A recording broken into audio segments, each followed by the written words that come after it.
Arratsaldean. Arantza, adineko emakumeenganako indarkeria matxista ikusezina da?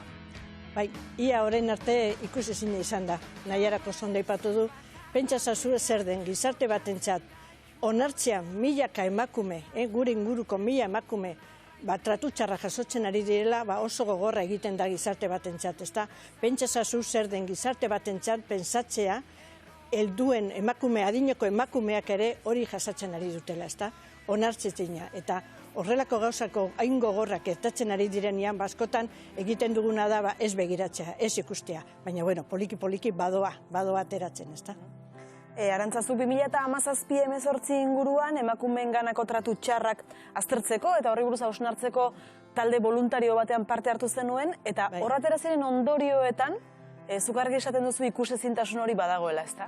Bai, bitu, horre, zuk oso ondo esan duzun bezala, horre ginen zenbait hilabete, desente, hor talde, emakume talde handi bat egon ginen horretaz pizka bat hausnartzen eta lanian, eta ondorietan esaldi bakarra atera zen adineko emakumeak violentzia jasotzen ari direla, ezta? Hori orain dela 4 urte. 4 urte hauetan izugarrizko aldaketa egon den.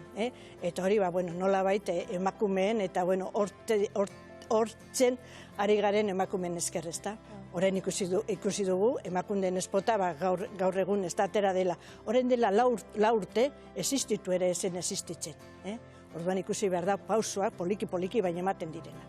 Eta Arantza, zuk uste duzu emakume heldu batek zailagoa daukala, emakume gazte batek baino indarkeria horretatik ihes egiteko?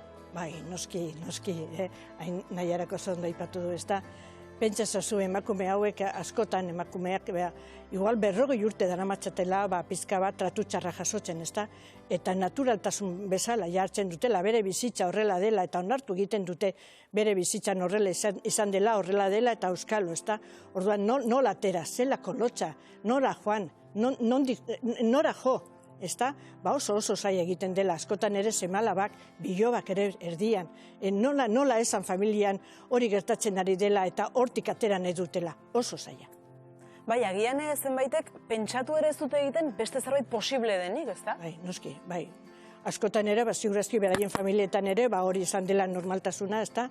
Orduan, zein godunik, zer esango dut, hori beti horrela bizi izan izela, eta zer esango didate, nola aguantatu duzunein beste, nora zoaz orain, zer egingo duzu zure 80 urtekin, txika, aguanto pizkat, gauzak aldatu edo, ohituta zaudela ere, ezta?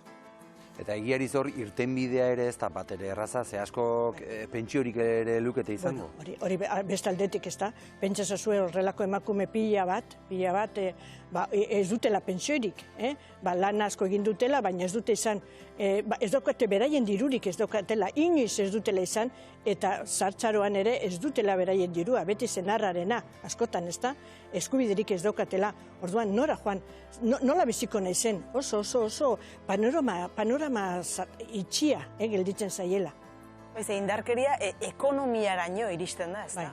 Bai, noski. Pentsa zazu, niri gustatzen zaizkite eredu oso praktikoak egitea, ez da? Eta nik asko begiratzen diot, eta kaleetan eta zer gertatzen den, ez da? Eta ikusten dituzu, pentsa zazu adibidez, denda batetara joaten zarela. Eta askotan hitz egiten dut horretaz, jende askorekin. Dendariekin ere bai, horren entzuten ibiliko dira. Eta zu joaten zara denda batetara eta ikusten duzu, zure pensioarekin oso gutxi eros dezakezula, ezta? Oso gutxi. Eta aldamenean dagoela gizon bat, pensionista be, eta ikusten duzu horrek asko erosten duela, ezta? Errestasuna daukala erosteko. Hori ere violentzia da. Ikusteko, adina berdinokoa garela eta nik zergaitik ibili behar naiz nire dirua bilatzen nahikoa dudan eta bestea farre, ezta? Erresa gastatzen. Hori ere zelako desoreka hori ere violentzia da.